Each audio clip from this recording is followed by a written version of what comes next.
Hello, everybody. We're going to give it a few minutes here just for people to join, so just stick with us. Um, and you're welcome to drop anything you want in the Q&A. But I'm going to just pause for a moment while we get queued up here. I'll give it probably 2 more minutes before we jump in.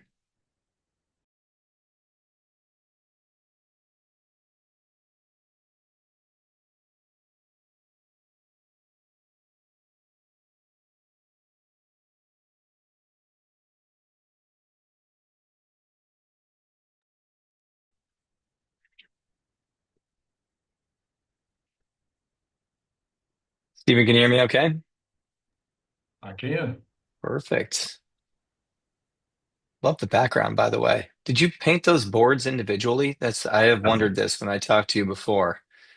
Actually, so I'm gonna take all that crap off my. You look like a My real wife. accountant when you have random papers all over the place. That's how we know you're legitimate. If I slide those. That looks a little better. There we go. Yeah. Yep, So yep. my wife actually stained all this shiplap in different piles or different stacks, and then we just had our contractor friend. We just said, "Hey, hang all this and keep it random." Yeah, So I love it. yeah, Yeah, it looks really she cool. did. She did a good job with it. Perfect. All right. Well, we can probably jump in here. Um, Stephen, I'll give it back to you when you just let me know when you want to share, but I'm gonna pop up the PowerPoint or the keynote actually here. Okay, cool. Perfect. Well, we'll jump in. I know there are probably still some folks joining. Welcome and appreciate everybody. Um, Tuning in here. Hopefully, what we're going to do today is talk about advisory services and show you a little bit about how Juno is kind of approaching that problem. But what I'm most excited about is we've got Steven Allison here with us. So it's not going to be me talking the whole time. Hopefully, Steven talks more than I do. Um, and Steven's been using Juno, and has a really, really unique approach for advisory services. So that's what we're going to spend a lot of time. Like, think of this as hopefully like a kind of classroom session. And I do want to say, hopefully, Steven will talk more than me because in my practice, I never did a great job of moving from compliance to advisory. It's easier said than done, and we'll talk a little bit about Steven's practice and how he's gotten that to work so effectively. But I do want to first and foremost just say, like, I was really bad at this. And a lot of people in the industry are, and we'll talk about that as well. But I just want to say that out loud that we're all on a learning journey here together. But Stephen's a good one to lead the way. So, Stephen, you want to talk a little bit about your practice at a high level, in your background? Yeah, so I've been CPA since 2004 in North Alabama. So, I guess I'm somewhat of a redneck, but maybe not too much. But been in business since '04. I started out and worked for a corporate accounting while I kind of did this on the side, and then I worked for the federal government for a while, for about 12 years as a contract specialist, and kept moonlighting doing this. And at some point, I just started to grow so much I couldn't do both anymore. So I got to where this was my full time gig. And then around 2020, right around when COVID started, I made a whole lot of changes right around that time. Number one, I signed up for Tax Dome, and I got connected with Dave Ramsey, which I would assume a lot of you guys are familiar with Dave Ramsey. If not, you should check him out. But he's nationally syndicated radio broadcast. Everybody knows Dave Ramsey, or most folks do anyway.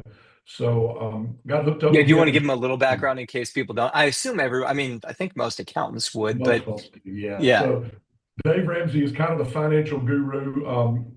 From my perspective, he probably started a lot in church ministry circles. I think yep. that's where he kind of got his background for the most part. It kind of has grew from that.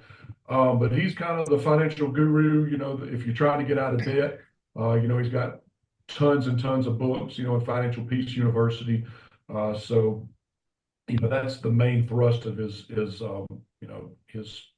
ministry or his business, if you will, is helping folks, develop a budget, get out of debt, and live a debt-free lifestyle and those kind of things. But he has a business called Ramsey Solutions, which is it's in Franklin, Tennessee, is where his corporate headquarters is. But he has a massive following. if you're a Dave Ramsey fan, you're a Dave Ramsey fan. So when anybody is needing anything, whether it be a realtor, a financial advisor, a CPA, or a tax pro, any of those things, the first place the fans usually go to look for any of those is his website. And for me, I've got nearly the entire state of Alabama as my territory with him, plus a little bit of Tennessee and down into the Panhandle of Florida and over into Georgia. I actually have a little bit of territory in Arkansas as well. So if somebody goes to his website in any of that area and they're looking for a CPA, I'm who they get because my territory is so large with him. And it brings in a ton of leads per year. So since I got hooked up with him, we've been growing 30+% every year since 2020, which has been That's insane. amazing. So I just want to say that out loud just real quick. And pardon me, I'm going to switch the sharing just because I can't both. Can you see this okay on the, oh, hold on one second. I'm going to switch I need to make Tanushka a panelist. But I mean, 1,800 leads a year is incredible. And also, 30%, 20, did you say 20 or 30% growth since 2020? It's been this past year was over 40. Every other year's been around 30. Wow. So yeah, it's Wow. been crazy. That's amazing. It's funny. I was growing, I think at 30 was the peak year for me. And I felt like the wheels were falling off my entire practice when I was growing at 30% year over year. I was like, we cannot grow this fast. This is not going to work for me. Um, It's anyways, been very funny. painful. It's Yeah. very, very painful because, that's not normal. But, it's kind of the norm for us because it's been that way for several years now. So we're adapting to it. But you can't get there and you can't maintain that kind of growth if you don't have good processes in place to do it. So we've spent a lot of time developing those processes, trying to streamline things, getting Tax Dome where it works, with a good process, where we can do things virtually. Because the reality is my territory with Ramsey is so large, and that's where most of my business comes from.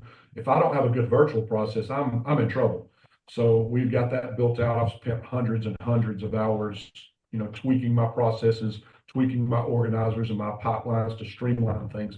Because, when I started with Ramsey, it was myself and two other part-time people. That was it. So I'm having to hire, I'm up to, I think I just hired, I think now there will be 8 of us, including myself. But still, we'll probably do 1,200 or so tax returns a year. And then we have probably 60 to 70 monthly clients that we do their accounting, their payroll, on top of all the tax planning and that kind of thing we do as well. So that's a ton of work for a small number of people. And the only reason we can do that is because of tools like Tax Dome and now Juno and some of those things that allows us to, effectively use technology to try to, get as much as work as we can out with a small number of people. So it's Yeah. been And I just want great. to echo that, for my practice too, at a smaller scale, we do high wealth individuals. So 600 clients, or 600 returns was our maximum. And you know, we were able to do that with a very small staff, but we used Carbon and then we switched over to TaxDome this year. But regardless, from a practice management perspective, I will say like that is kind of the starting point, right? It's really hard to delegate across team members and have them know what they're supposed to be doing and who's supposed to be working on what and which clients submitted their stuff yesterday and all that kind of stuff if you're not using one of those tools. Like it all does kind of start there in terms of automation or like improving workflow from my perspective too. And then okay, yeah, one thing I want to say here. So I think everyone knows this. I won't spend a lot of time laboring this point, but you know, we as an industry have been talking for many, many years about doing more advisory work. And yet, there's like 500 surveys that have shown this in different flavors, but the vast majority of, especially small firms, either don't provide advisory services. Now, you could say with the survey, like how do we define advisory services? Like maybe they advise as part of the tax return or whatever. But I find this generally to be very true, which is that fundamentally we're kind of stuck in our compliance work, right? And that has definitely, I think, plagued the industry. And myself included. And I just, as opposed to, I'm not saying that to knock anybody. I want to say that I struggled with this immensely. I wish I had more time to spend with my clients. But one thing that I do think is really important to say out loud is, as we think about AI automating tax preparation, and like I'll just go direct to the point, which is let's take like a TurboTax, which has taken a lot of share from accountants over the years, and it's going to get better. It's going to get better with AI for sure. The thing that sets us apart is one of two things I find. It's either assurance, right? Like people do want someone to be responsible for an accurate preparation of the return, or it's the advice that we give. And either one of those things is fundamentally a pretty human task. I get excited because building AI tools for accountants, I think it will let us be more human and have more time to do the more human parts of the job. But that being said, I do want to say that, if we're still stuck in this, it's harder and harder for us to differentiate and provide a great service for clients. And providing that great service is probably what is going to, insulate the profession as technology gets better, not just for us, but for, self prep or whatever you want to call that channel with TurboTax and, a variety of other tools. So it was funny, Stephen, to your point of like getting into this advisory cycle. I would imagine you've probably seen, you have a bigger impact on clients, right? When you're actually advising them and you can get them into a strategy versus just like, here's your return. You have a $400 refund, or you owe 2,000 more dollars, right? Is that, I assume you found that to be true as you've kind of gotten more into the advisory piece of it. Oh yeah, there's no doubt. I mean, when you can, I remember one lady, one of the first tax plans I did, and I've only been doing tax planning like this for, I don't know, 3, 4 years now, maybe, I guess. So still building up. I do more every year. And I didn't really have good tools to do it with in the beginning. I was using something that was super cheap and it got the job done, but that was about it. But I remember this one lady, her tax plan, I didn't do anything crazy. I mean, it was some kind of basic strategies, S corp, set up a 401k, do the Augusta rule, that kind of thing, just, real basic stuff. But I think her tax plan was going to save her $30,000 a year. And Yeah. she said, well, I've been around this revenue for the last 10 years or so. You're telling me I could have bought a house over the last 10 years? And I Oh, said, geez. if you would have done the planning 10 years ago, I was like, well, I guess I hadn't thought about it, but I guess, yeah, I could say it like that. I mean, yeah, that's true. Yeah. So yeah, I mean, you can blow people's mind with this, with tax planning because, it's kind of a no-brainer. If I can, they're spending this money to send, and they're going to send it to the IRS anyway. So, most of the time they're more than happy, because, yeah, you're going to get a little piece of the pie, but overall, you're saving them tons and tons of money. And if you can Right. demonstrate that value in a way that they can understand it and they can see that, and especially, it seems like it may be a little harder with somebody that's just now in business, they're just starting, and you can see, oh yeah, they need a tax plan because they need to structure this and this. They never really experienced the pain of the large tax bills. But Right. if you get somebody that they've been overpaying for several years on their taxes, and you get those folks, they're extremely appreciative Yep. because they felt that pain, and you are solving a problem that they know they have. Yeah. And when you Yep. do that, it's a game changer, and you can Yeah, and charge I, what I you've done. rarely had the time to do this, but if I got people who complain, we formed an S corp and their tax bill went from our prices were high. I will say my practice is in Northern California, but $1,000 for a 1040, and now all of a sudden they're filing an S corp, 1120S and a 1040.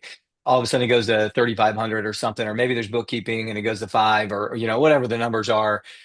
I did have some people come back and be like, why am I paying so much more to you this year? And so I'd go back and calculate that savings and be like, well, you saved 15 or 18 or, so it like still came out, really positive for you. But you're exactly right. If they can take it for granted if you either don't reinforce it or it's they're just getting into business. Um, and then from a revenue perspective, I know, um, that one thing I think is really important to call out here, and this is not just from talking to you. It's I've actually talked to quite a few other customers and firm owners. Like, well, I talked to a lot more firm owners this year than I did last year, and I have actually heard this quite a few times, but the revenue potential, right? And maybe Stephen, you can talk a little bit about that. But fundamentally here, like the bar chart is supposed to represent like, hey, if you do a tax return, you're going to get a few $100. If you do a tax plan, and you're saving them significant amounts of money, it can justify a much higher premium. So maybe talk a little bit about kind of your the price impact, because I know Stephen, you got to, you're able to really leverage the value you're creating for clients. This is true. So, you're right. Tax returns, depending on where you are in the country and, your prices and, that can be a fairly large swing, but, average, you know, 1040 with a Schedule C on it, for me is, I don't know, that probably looks like, $700-800 maybe, something like that. In North Alabama is, kind of where I'm at, and I'm fairly close to what others would charge around me. But, I don't really want to get into the game of, you know, pricing my services, below everybody else. That's not the goal.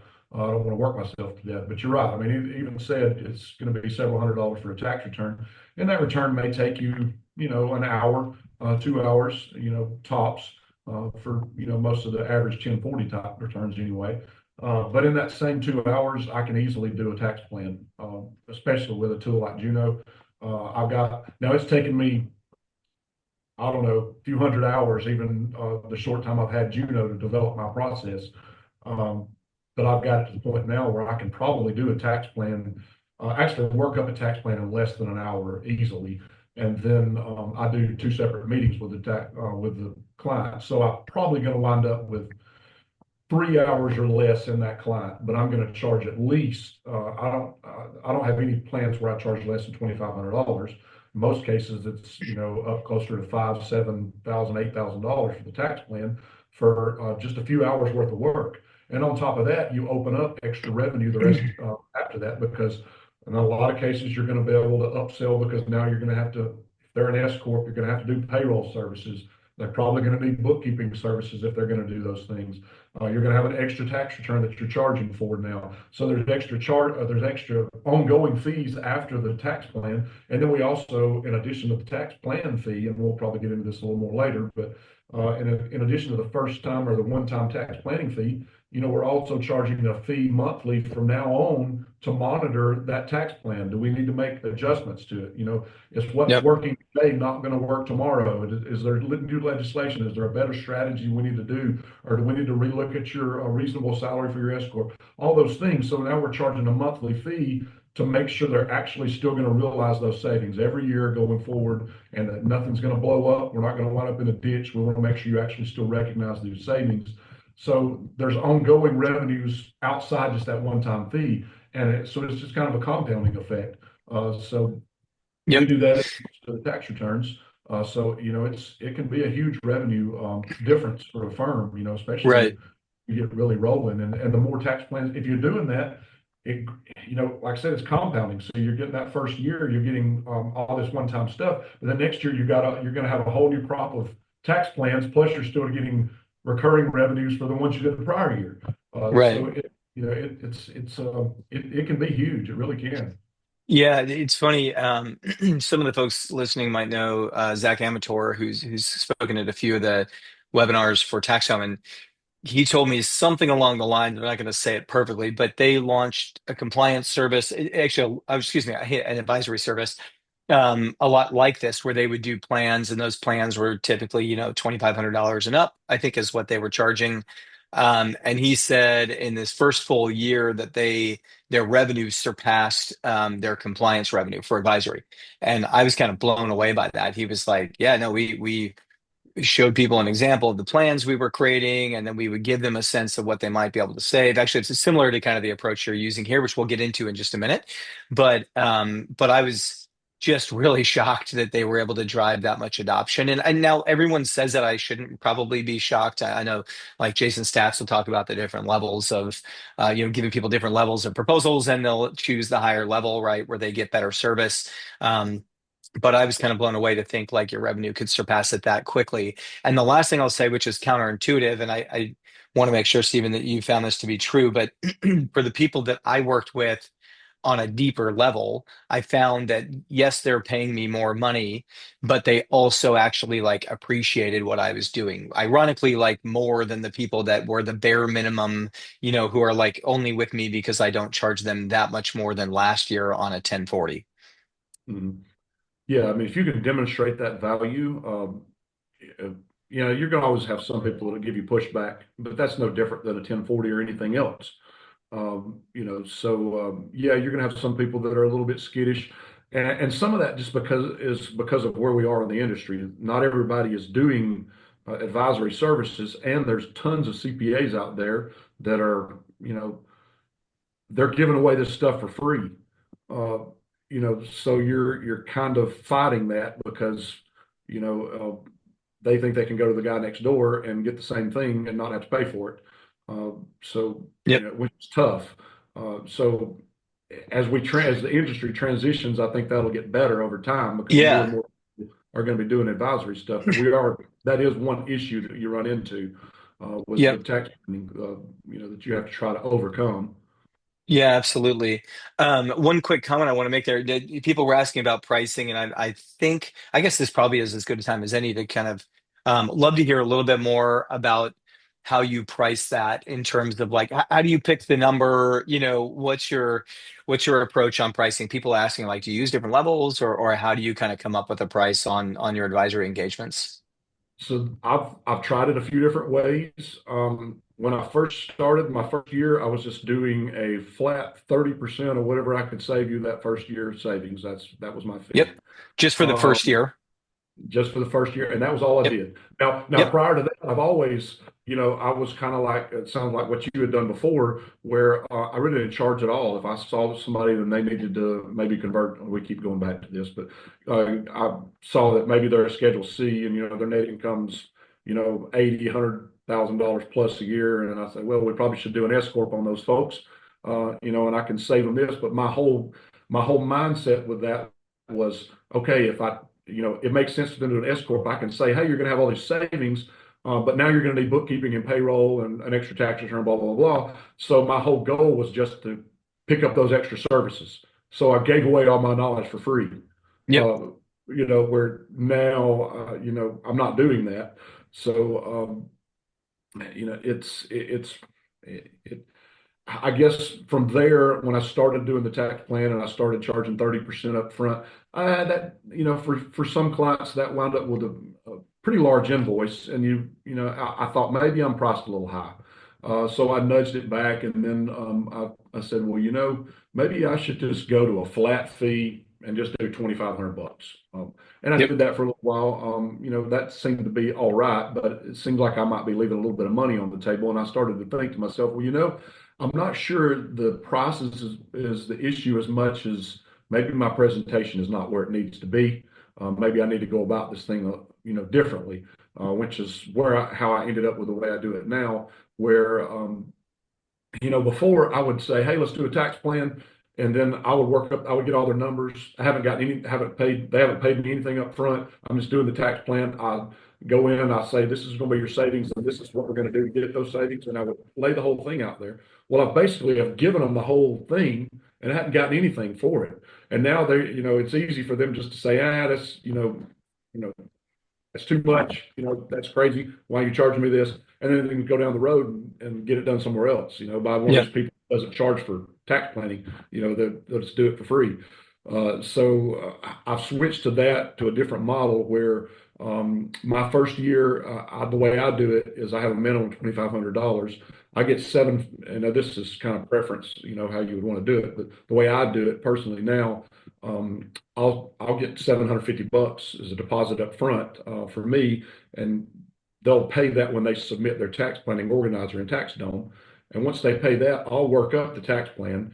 Now, I don't give them the whole tax plan, but I've actually worked the whole thing up because it doesn't take that long. But it'll look like I spent hours and hours and hours on it, but in reality, I haven't. And So just I, for people on the line, we'll go through this actually in detail, so you'll be able to see it in just a minute. Mhm. How Steven does this and like what the deliverable looks like and all those things. We're actually going to walk you through that, which I think will be really helpful for folks. But Steven, in terms of, can I ask you one quick question on that? So okay, you improve the presentation.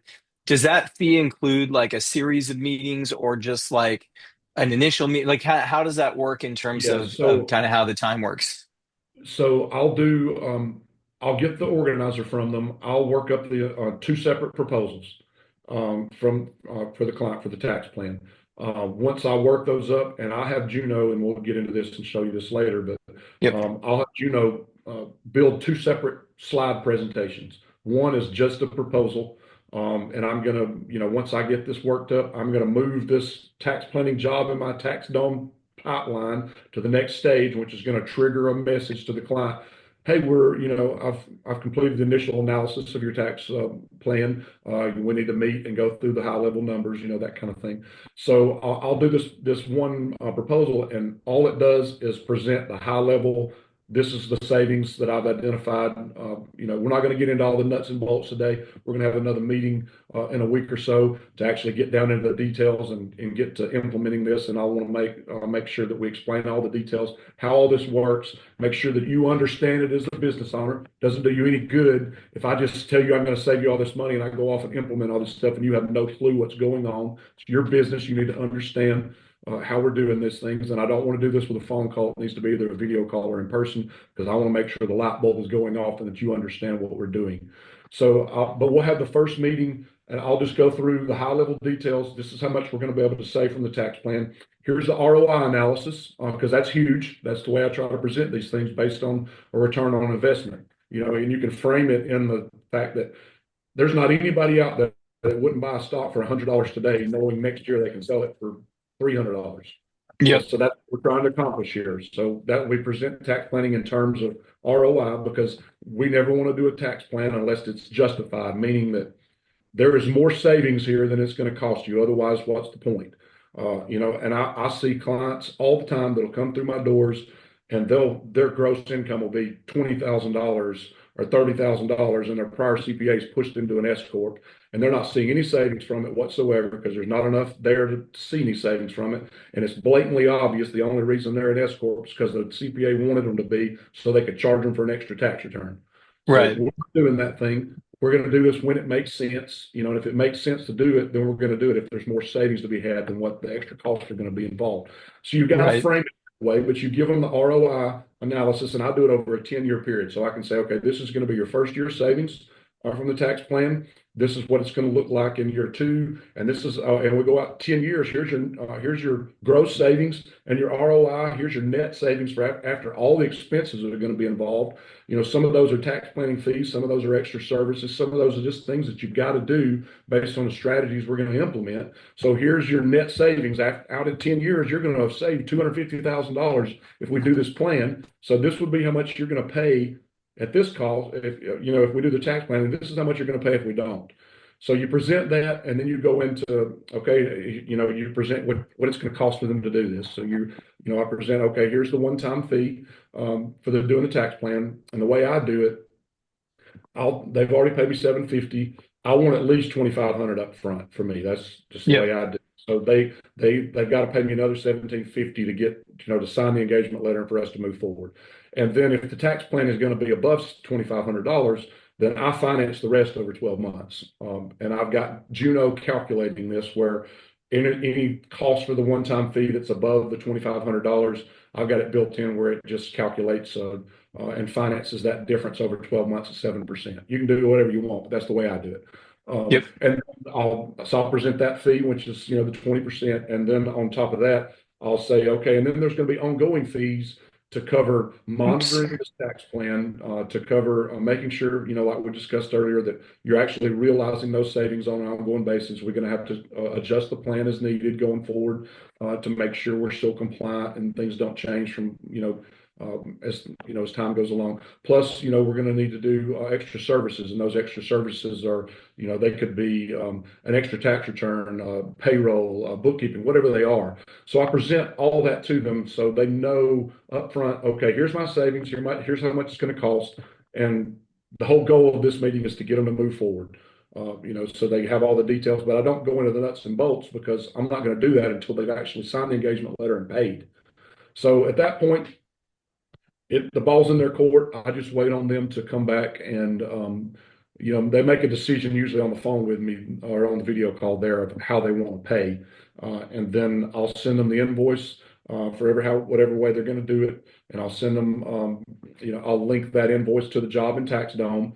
Once they pay it, and I'll also send them the engagement letter. Once they've signed the engagement letter, which is linked to the job, and the invoice, which is linked to the job, it's going to trigger another message to them to book their final appointment where we can actually walk through the whole tax plan. I've got a separate presentation I do for that. And we walk through every strategy, how it works, how we're going to do it, why we're going to do it, and all those top details.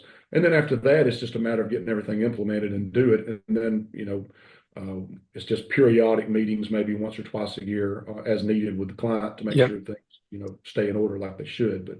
But that's kind of the nuts and bolts of the way I do it. Yeah.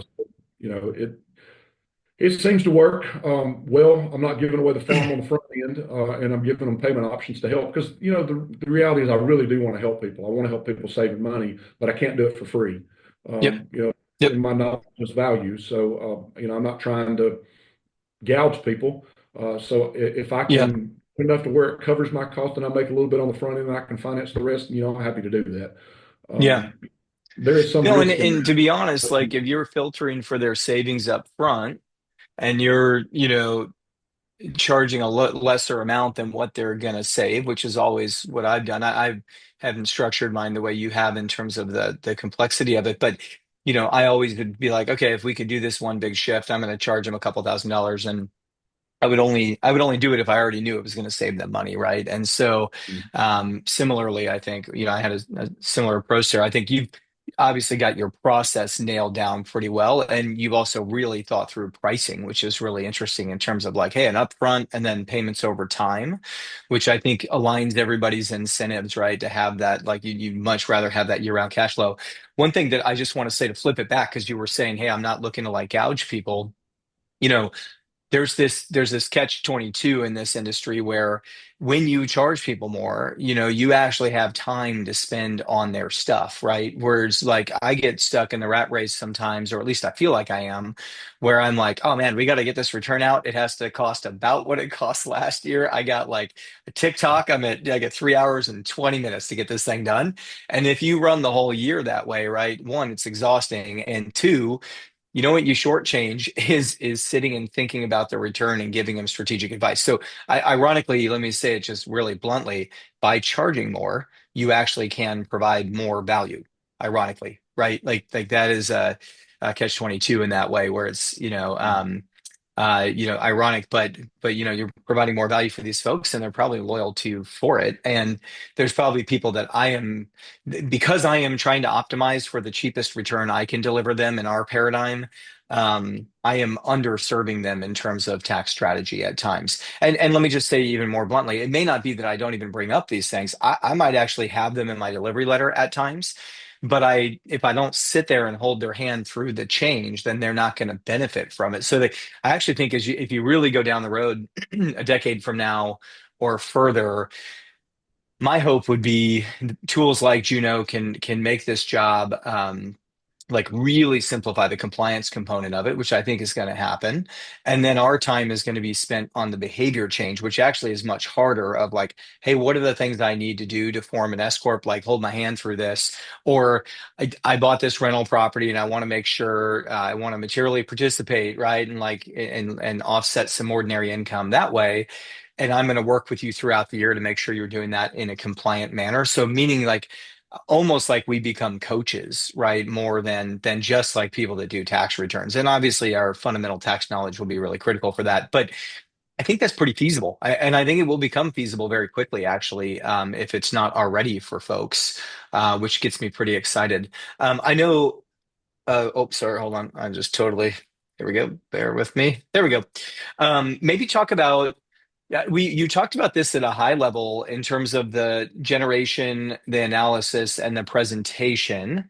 So why don't we jump in, I guess, Stephen, to like how exactly you do this and maybe talk through like the way I've set this up here is like Juno, just so people know, and we'll show you Advisor in just a minute so you can actually see it inside the actual product. But the first thing I wanted to talk about was just at a higher level One of the reasons we pulled Stephen on here is I thought it was just really interesting what he was doing with the outputs of Juno, and it actually is not even inside Juno. So maybe talk to Stephen about how you get to your presentation here, all the way from like where you begin to like that final presentation, just from a AI tool perspective.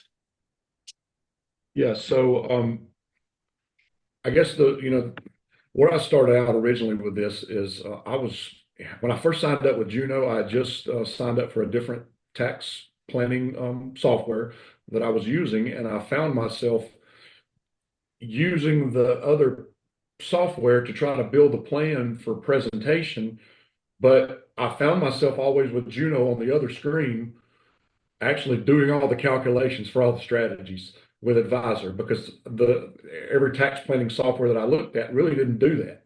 So, I would say I would have to run the numbers and run the analysis to develop what I was going to do for each strategy in Juno already. And I was like, well, dang, if I'm having to use Juno anyway, I need to figure out why can't I just use Juno and get rid of all this other stuff because it's doing all the heavy lifting anyway. So that got me going down this road, and I've spent hours and hours and hours developing this. But the main And gist, broken Juno a few times along the way, which we had a good laugh about. Stephen, just yeah, for this is the true. audience here, Stephen's broken this product more than anyone else out here, with his prompts that are sometimes multiple pages long, and our engineers are like, "What is Stephen doing out here?" But it's always amazing to see a product and have someone take it further than you anticipated they would take it. You know what I mean? Like you saw an opportunity there and you were like, I'm going to figure out how to make this work. And our team is still working on making that work consistently and very well for you. But anyways, I love that you were like, hey, this tax planning software isn't doing, I'm checking it anyways with Juno. So let me just figure out a way to take it end to end. Yeah, so that's what we did. So, I went in the tax dome, and I created a very solid tax planning organizer in there that gives me all the data points I need. Plus it asks them to upload a copy of last year's tax return if it's a new client. So I'm getting all the data points that I would need. Because the reality is, if they had a Schedule C on last year's return, well, their income may look totally different this coming year. Yep. So the tax plan or the tax organizer is giving me their projected income for the current year instead of just last year's income.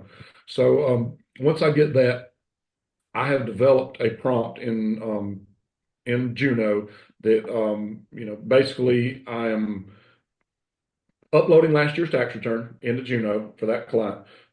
So Juno, the prompt is telling it to look at last year's tax return, and then I'll also copy and paste the tax plan organizer from TaxDome into my prompt as well. So the prompt has all that data. It tells it to look at the Oh, tax return. that's why your prompt is so long. I wondered what you were putting in there. So you So put the whole I mean, it's organizer in there. long. It's long without that. But I would say like now when I first started using Juno, I was trying to do one prompt for everything. So the one prompt was telling it to look at the tax return, look at the tax organizer, do the tax plan, give me all the strategies, all the details for all the strategies. And then after you do that, give me ROI analysis on that over a 10-year period. And then after you do that, I want you to go in and build these two different slideshows, and I want this on each slide, blah, blah, blah, blah. That prompt was probably at least 10 pages long, Yeah.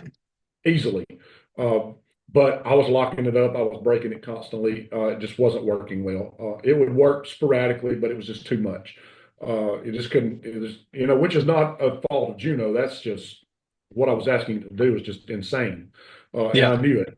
So, but it gave me the bare bones of, hey, this is going to work because it would spit it out sometimes.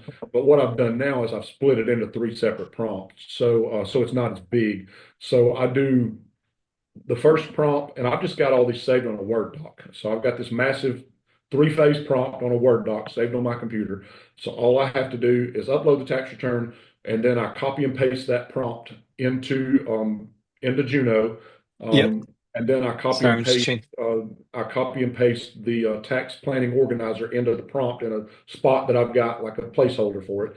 And then I just run the first prompt, and the first prompt is only to give me the tax plan. So it lays out all the strategies, all the details for each strategy, how they work, like we'll keep going back to S Corp, but S Corp, I've even got it pulling data online to give me, an estimated reasonable salary based on the industry and how many hours they're working, and median salary for the area and that kind of thing. So it's spitting that out for me. It's actually giving me a draft document of a reasonable salary analysis. I've got it looking at the address of the client and what reasonable venues or comparable venues in the area would be charging for Augusta rents based on that area and that kind of thing. That's giving me analysis on that. But I've got my prompt where it's only giving me these tax strategies and how they work and the total savings from these strategies. That's all the first phase does. And then Yep. on phase two, after I get it to give me that output, I go to my second phase of my prompt, which is a separate prompt. Now I've found that Juno does not like you just to keep building on that same thread because it keeps trying to look back at Any all AI the data above. system, oh, Yes, sorry, so, any AI system will have that same issue, by the way. Sorry, I just popped yes. that up. I was So trying to make so a I start a co-host new here. thread. So I'll Yep. go to a new thread. I'll put in my phase two prompt, which is only to do ROI analysis on the tax plan that I've already done, that Juno's already gave me. So in that phase two of my prompt, I copy and paste in the output from phase one that Juno gave me. Yep. So and then I'll run that prompt. It'll give me the ROI analysis of that tax plan, which is kind of short, but it's doing that over 10 years. It's going to list the one-time planning fee at the top because I'm going to need that for my phase three. It's going to give me the planning fee that I'm going to charge based on the way I've set mine up. I also get it plug in based on my prompt what the ongoing fees are going to be for what other services I'm going to add. I've got that programmed in there. Plus, I also put a line in there for what they're currently paying because when part of the ROI analysis, I want to show them their return on investment. Well, I don't want to include costs they're already paying. I only want to include the increase. So the ROI Yep. analysis takes that into consideration. But then the piece where it's the monitoring of the tax plan, that's a calculation, and I do it based the way I'm doing it now is on an ongoing basis. I'm going to charge 10% of their yearly savings. But I've got that capped at like $200 a month. You can do whatever you want. That's Hmm. the way. So if it calculates to less than 200 a month, then they're going to pay whatever that is. If it calculates to more, then they're going to pay $200 a month. So, but Juno's taking all of that. So I get all that data in phase two, and then phase three, I take my phase three prompt, I dump it in there. I have to copy and paste the output from phase one and the output from phase two. So now Juno has the complete picture of everything, and I say, okay, give me these slides. And I've got these two slideshows built with every slide, what I want each slide to say, what it's going to look like, and Juno will spit out these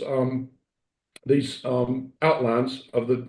And I've told Juno I don't want you to reference table from tax plan blah. I need all the data self-contained on that outline because I'm going to use it somewhere else. And Juno understands that. I've told it Yep. because I actually use Juno in the advisor thread of Juno or the advisor module to actually build my prompt.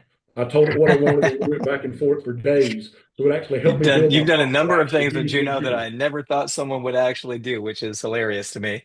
But I mean, I didn't even know if we have some guardrails in there, so I'm actually surprised it did some of these things. But Yeah, so, that's so really it funny. did, So and you're it having worked it give you great. the slide content and then give you just the slide content in the format that you want it.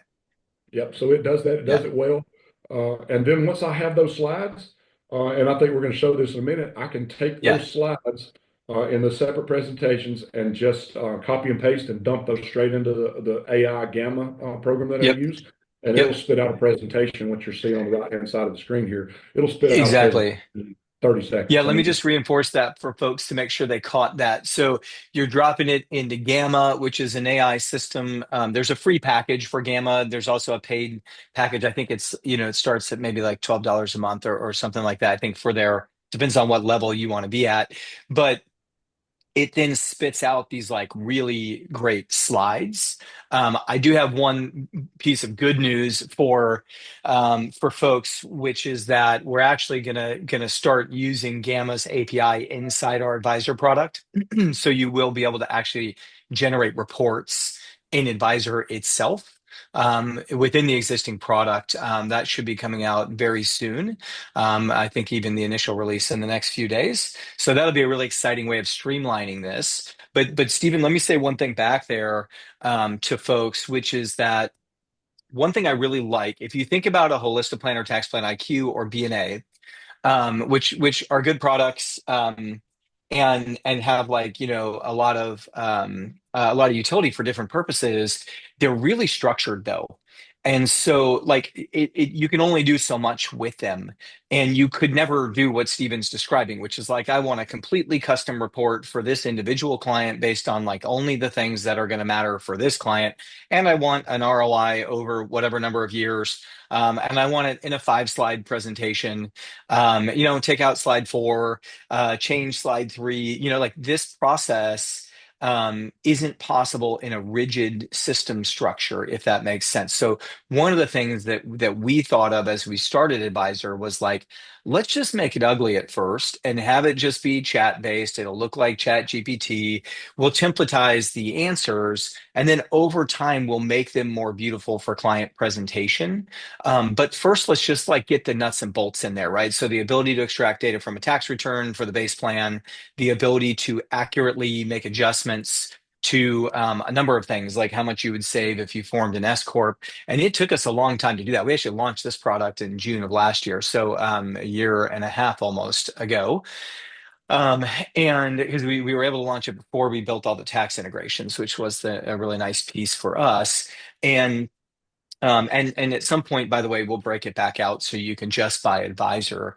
There's that's always been a part of our plan if people wanted to just use this. But that being said, what I think is really cool, Stephen, is that like, you kind of hack the system in a way to like build your own template, right? Mhm. And so I think that's a really important learning for everybody of like, hey, you put this time in to build your own system the way that you want it, right? It's not like you have 40 reports to choose from, or like in BNA, you've only got one kind of export and you got to go tweak all the variables manually. Not to knock those things. I'm just saying that like you can get a lot further with a flexible AI system in the way that you put it together. Like you'd never get quite this far using those other tools. And by the way, like, from an overall cost perspective, I think you still end up paying a lot less with both of these than you do with those other products. But even more importantly, like look at the quality of these reports. They're pretty amazing, actually.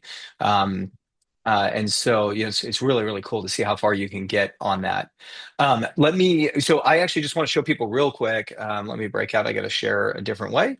I do just want to show people. I know Advisor, one thing about this is in terms of just showing you guys the product, you can do a trial and you can jump in and you can use Advisor, which I would highly recommend. And that's probably the best way to go experience it. But inside of Juno, I just want to show people so they know what we're talking about. You've got here, this is Advisor.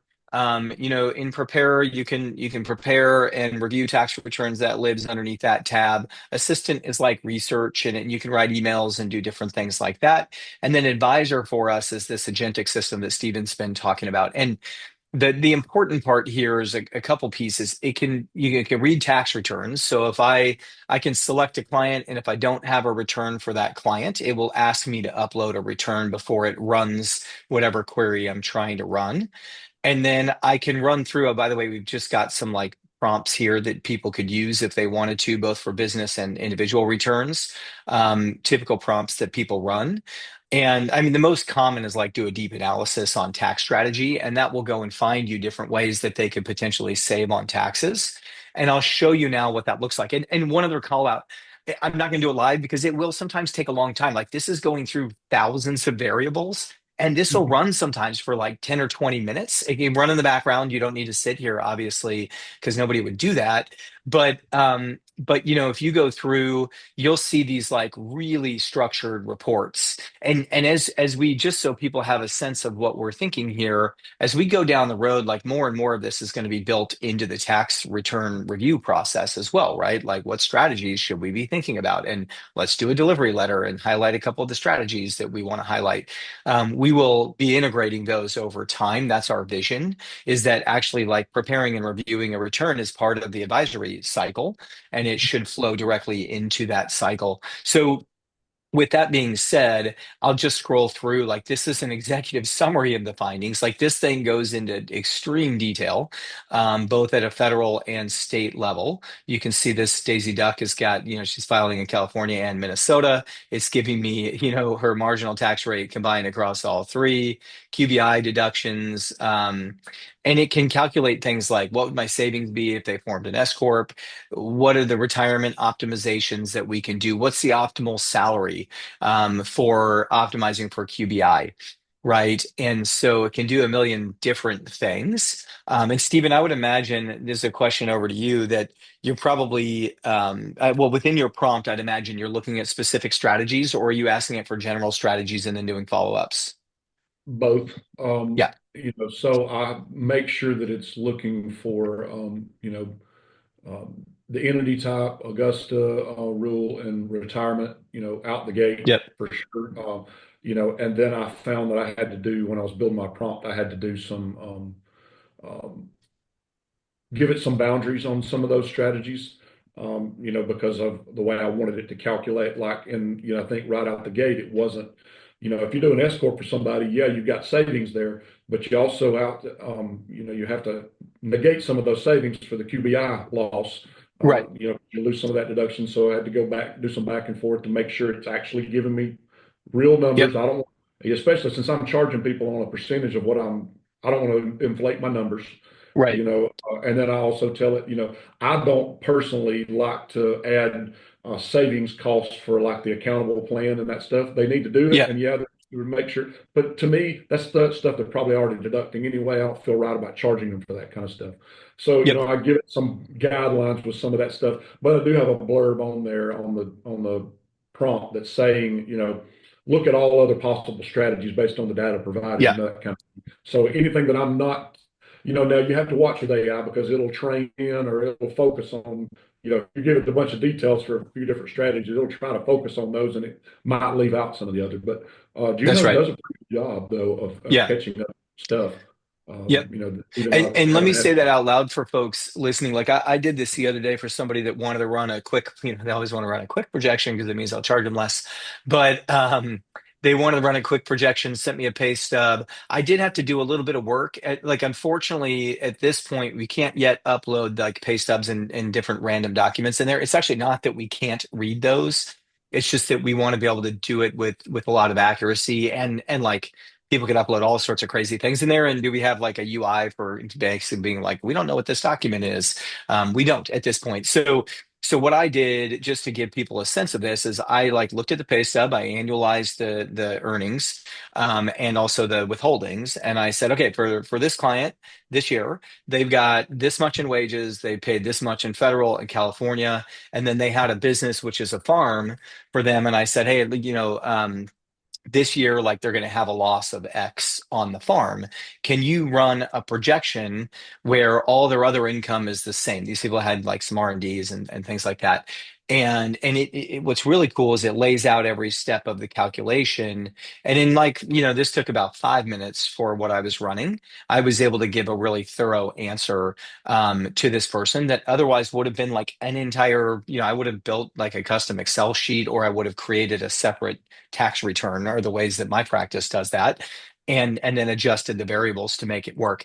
And like Steven's saying, sometimes you go back and forth with it. You're like, oh no, I noticed when you did this that you counted, I don't know, like you assumed that they would have capital gains, and I realized like, oh, they might not have capital gains this year or something. And so I can go tweak the other variables, and you can talk back and forth with it, is my point. And it sounds like, Steven, you did quite a bit of that. And I think people have to realize like it's not just one and done. Like, you can go through and you could say, did you consider, on the farm that, I don't know, I don't, they were, well, let's say material participation. I'll just pick one that I can use as a better example. But can you consider that like this year they didn't materially participate, and redo the numbers? And it would do that, right? And it would know the rules around, how material participation offsets ordinary income in this case, which is really great. And you can even ask questions like, did you consider QBI impacts here? And it will answer that too. So I just say all of that to let people know that it's a really flexible system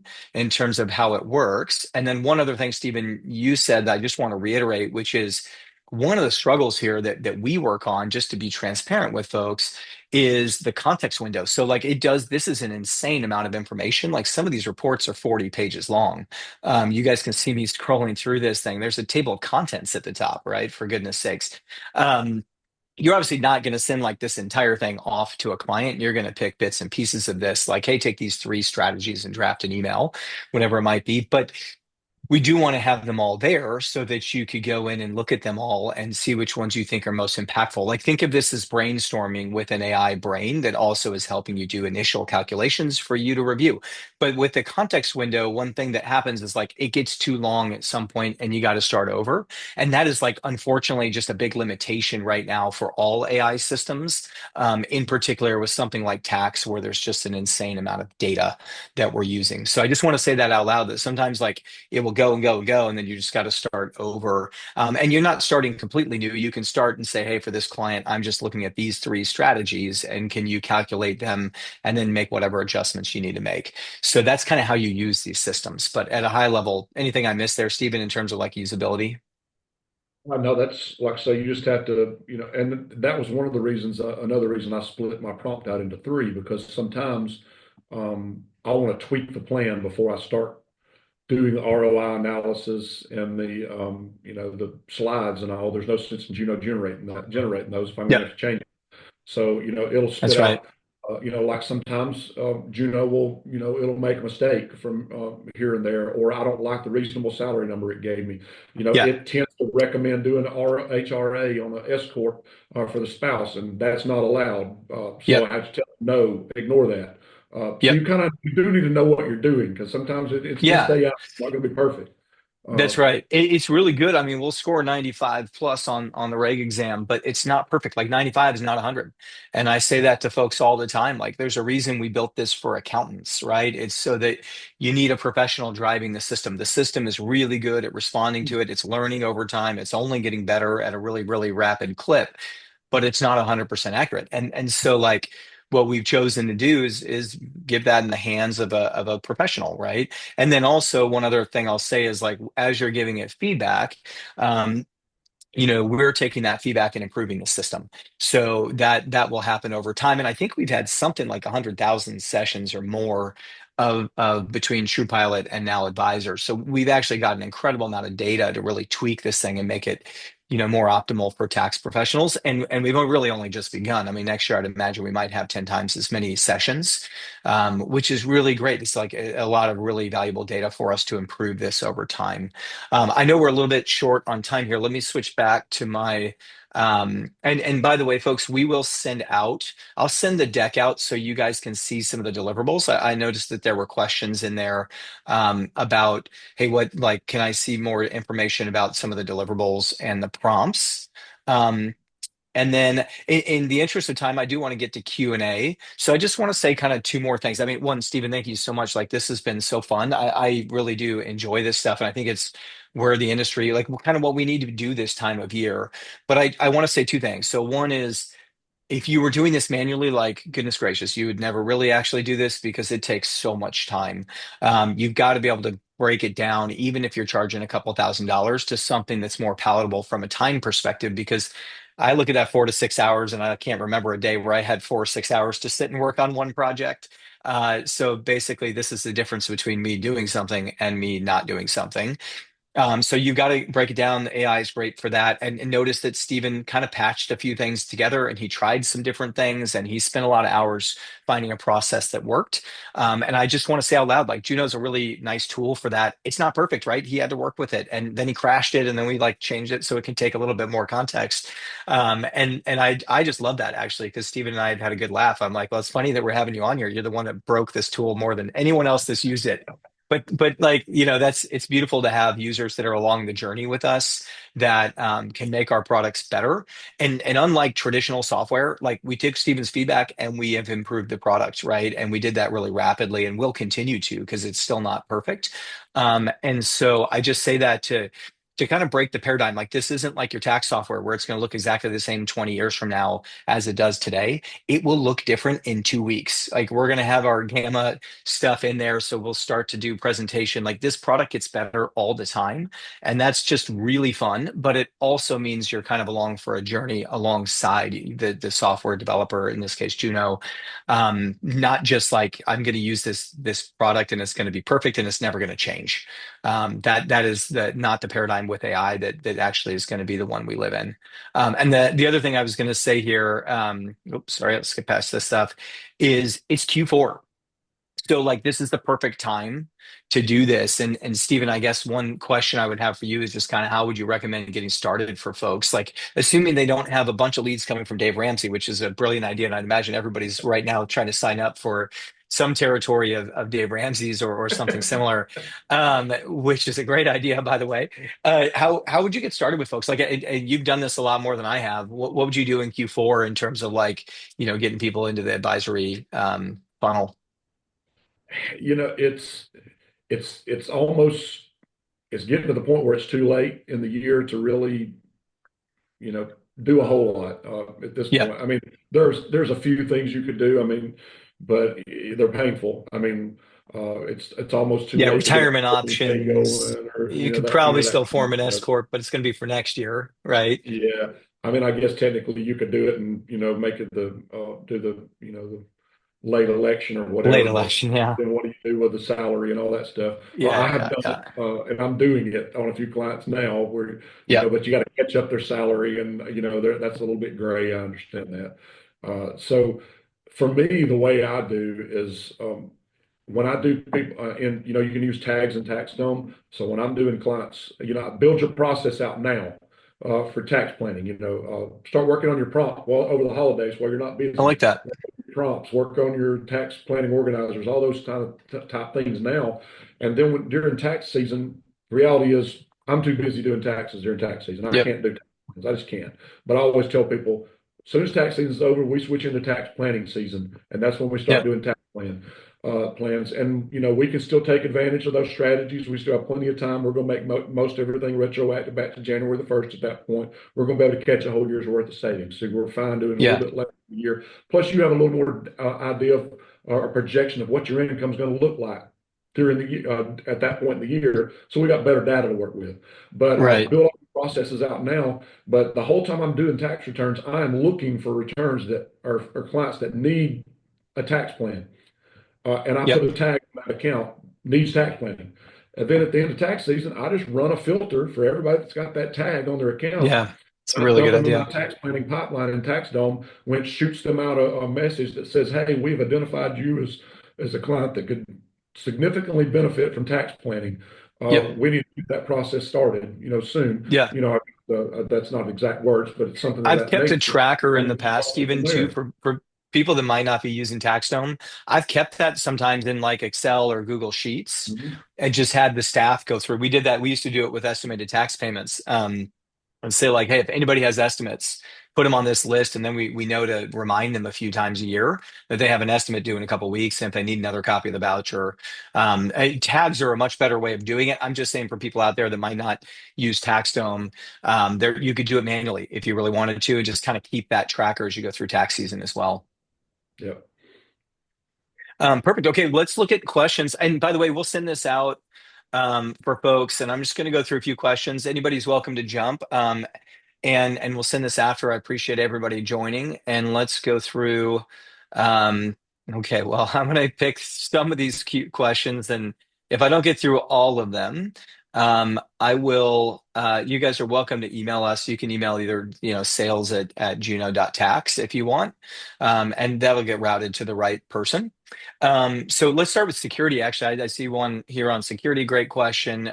We just finished our SOC 2 audit, so we are SOC 2 compliant. That's not the only security question to ask in the era of AI. We have a few layers of protection. So obviously SOC is about like, whether or not you are protecting data and whether or not your systems scale. That's primarily what that audit looks at. But it's an important question just in terms of like how data is getting shared. And I'll tell you the simplest and kind of most effective control that we have, which is for Juno at least. When we do use foundational models, so we use OpenAI or we use Google's Gemini, or we will use Anthropic as well in their Claude models at times for different things. And you don't notice this in the product, but we'll use different models for different things. And we're always part of the ZDR program, which is like zero data retention. And what that means is they don't retain the data and they don't train on the data that we submit to them. Additionally, when you run a prompt, we send the necessary information over to the foundational model, which really reduces the amount of data that we're sharing with those companies as well.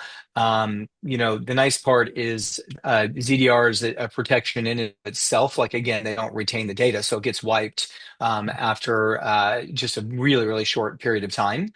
And then there's also anonymization happening on our end. So there's kind of two filters that go through. You do need both for sure, but that's at a high level how we're securing that data, because we do obviously have an incredible amount of client data that we're trying to protect. Someone asked about UltraTax. I say we do work with UltraTax. We can take UltraTax returns and we can do Advisor with them. You could drop any sort of return into Advisor from any tax software. But on UltraTax for tax preparation, we actually, unfortunately, do not support the virtual office, like if it's hosted by Thomson Reuters, but if it's hosted anywhere else, we do support it. And let me just keep going through. Yep, you guys have a link to a trial. If anybody wants to use it, you can go kick the tires for free. Yeah, and then so just so folks, I see a question from Carrie here on in order to do what we're walking through there, you don't have to have your own prompts. You could do this and you could start. And if there's some way, I'm looking at Tanishka here, if we could share maybe, Stephen, are you okay if we share like the prompt that you put together with folks? Yeah, yeah, I've had a few people asking if I was gonna, I've showed out there, where I I know can, you shared it with us. I'm happy to share it. I just wanted to get your approval before we do yeah, that. So and we'll I send your may, prompt and we'll send the slides out to people so they can see kind of how that worked. mhm. And Gamma AI is what they use for presentations. Again, like we are actually going to be pulling Gamma into our products. So they have an API, and we're actually working right now on pulling that in. So you'll be able to, within Advisor, actually create these presentations really soon, certainly long before tax season here. I think even in the next few days or next week, and play around with that. And yeah, I mean, I just would say for people, like it's a journey. Like get in there and like kick the tires and try extending it in different ways. Like I'll drop an entire email in there. I know Stephen and I had a good laugh about that, where I don't even translate it. I just drop in the email and I'm like, hey, can you answer this for this client? And it'll be like, well, give me their return, and then it like actually will go through and kind of answer it. I've literally dropped in a notice before and said like, what happened here? Not joking, that was my prompt. I'm not always the best prompter. But I thought that one was pretty funny, and it gave me a really nice response, with actually can draft the letter to respond and all the different things that you would imagine, and so on and so forth. So I guess the main takeaway would be for folks, go in and like start to learn these systems. It is an evolution and it's a process, but the tools are really powerful. I think within even 15 minutes of playing with it, I think you'll find some stuff that that you really can add value for your practice for sure. Um, Perfect. Okay. Well, I want to be sensitive to time. If people have questions, reach out to us for sure. Stephen, just wanted to say thank you so much for sharing. I think what you've done is amazing. I really do, honestly. And I think it's like, yeah, I wish I had learned this 5 years ago in my practice, and also that I had AI tools to help me do it because I didn't have enough time. But I really, really think it's something that can benefit clients, right? And it also helps you build a practice. And to be honest, if you can charge it more, then you can do better work for those folks. So I actually think it's a win-win in many ways, but appreciate you opening up the hood and sharing with everybody exactly how you do it. And for folks, again, like we'll send out the materials so you guys can follow that path if you want. You can use Steven's prompt to break Juno as much as you would like, by the way. I'm terrified to give it to everyone, but we're going to do it anyways, kind of see how that goes. Perfect. All right, everybody. Really, really appreciate it. And yeah, if you got other questions, feel free to reach out to our team. Again, Steven, thank you so much. And yeah, people. Oh, Steven, do you want if people want to get a hold of you, or you want to give a way to do that in case they want to bug Yeah, you more about your other prompts? yeah, sure. My email is, of course, I guess I can put it in the chat, but it's Steven, Steven, at Allison Accounting, LLC.com. Perfect. Steven at AllisonAccountingLLC.com. Awesome, guys. Really appreciate the time. Yep, and get in there, kick the tires. And Steven, great to see you again. Appreciate it. Yes, sir. No worries. Thanks, everybody.